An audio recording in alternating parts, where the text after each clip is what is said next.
Magandang umaga po sa inyong lahat, mga Kapinoy. Biyernes na naman. Makulimlim pero at least hindi na umuulan, no? Pero makulimlim. 61 degrees. Okay, biyernes na naman po. At 2 araw na naman pagkatapos nito ang walang pasok. Okay, so kamusta po kayo diyan?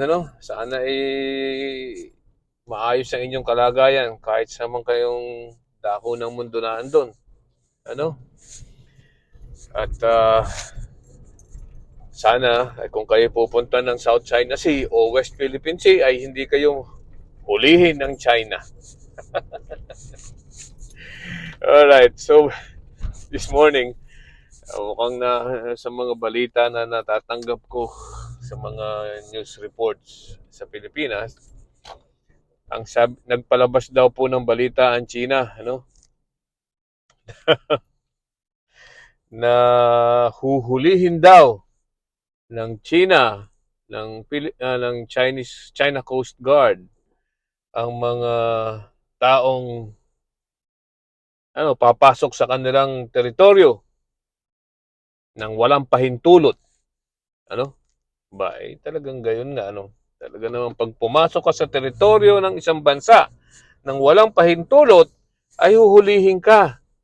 Ano pa bang bago doon? Tama naman yun, alright? Right? Tama yun. Ang mali ay yung manghuli ka sa hulihin mo yung mga taong lumalampas sa teritoryo mo. Ang mali po doon ay yung manghuli ka ng mga taong pumupunta sa isang lugar na hindi mo naman teritoryo. Yun ang mali. Okay? So, natural lang kasi na kaya nga tayo meron hong mga tinatawag na visa. Alright? Pag ikay papasok sa isang bansa, ay kailangan may passport ka, may visa ka, kung kailangan ng visa, dadaan ka sa customs, walang problema doon, Talagang ganun po ang kalakaran ng mga bansa, para makontrol ang pagpasok, Masala ang pagpasok ng ng mga foreigner sa inyong bansa. Pero kung ang ating pag-uusapan at ang ating pagdidiinan ng pansin ay ang panghuhuli nila o kung sakalit balak talaga nilang manghuli ng mga barko o tao na dadaan sa South China Sea, especially sa international waters o kaya sa mga lugar na hindi kanila, ay magkakaproblema po,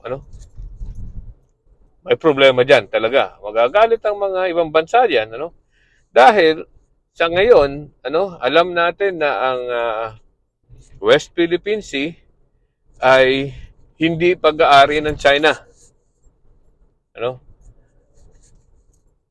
Hindi po pag-aari ng China at wala pong pagbawal na pumunta diyan. Nagbabawal na pumunta diyan, kahit sinong barko ay pwedeng dumaan diyan. Okay? Lalo na sa buong South China Sea International Waters po ay talagang hindi po wala pong nagmamay-ari niyan. Subukan kaya nilang pag dumaan diyan ng warship ng Amerika. Huhulihin kaya nila 'yon? Ha? Sige. Okay, pareho lang po 'yan. Anong pinagkaiba ng warship ng mga warship ng ibang bansa na dadaan diyan sa international waters na inaangkin ng China sa mga mangingisda ng Pilipinas na nangingisda sa West Philippine Sea. Okay? Within our exclusive economic zone. Diba? Wala ho pa pagkakaiba yun. Ang pagkakaiba lang ay siyempre ang Amerika ay takot sa China sa Amerika, maghulihin mo yan. Hindi naman magpapaalam sa iyo yan pagpapasok doon sa international waters, lang sasabihin, oh, China, papasok kami sa South China Sea. Hindi po ganun yun. Hindi nagpapaalam yung mga yun. Kahit sinong bansa, basta international waters, you cannot challenge it. Right? Ang problema po, sa South China Sea, inaangkin nila, kanila yon. Sabi ng China, kanila. Territorial waters daw nila yon. Yun ang hindi nila naiintindihan eh. Anong difference ng territorial at sa maritime waters o territorial waters, at saka sa waters international or international waters, yun po hindi nila naiintindihan, or exclusive economic zone, hindi rin nila naiintindihan. Ang alam lang nila ay, kanila yon. Okay? So, liwanagin natin uli, talagang obligasyon or may karapatan ang mga bansa na manghuli ng mga taong lumalampas sa kanilang teritoryo, kung walang pahintulot sa bansa. Tama yun.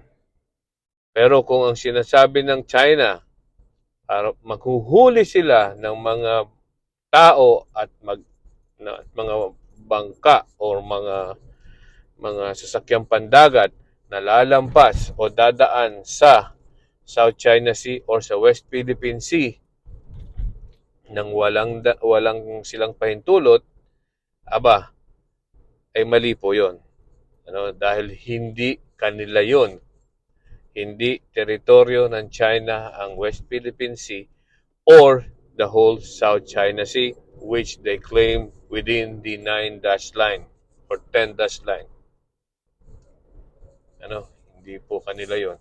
Kailangan muna nilang i-probe sa international courts o international bodies na kanila ang South China Sea para ma-recognize ng ibang bansa ang kanilang karapatan doon sa body of water na yan. Okay? Pero ang problema po nila kasi ay ang International Tribunal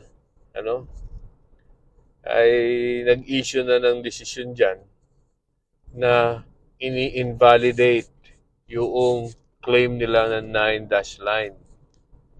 Kaya hindi sa kanila yon at hindi nila teritoryo yon.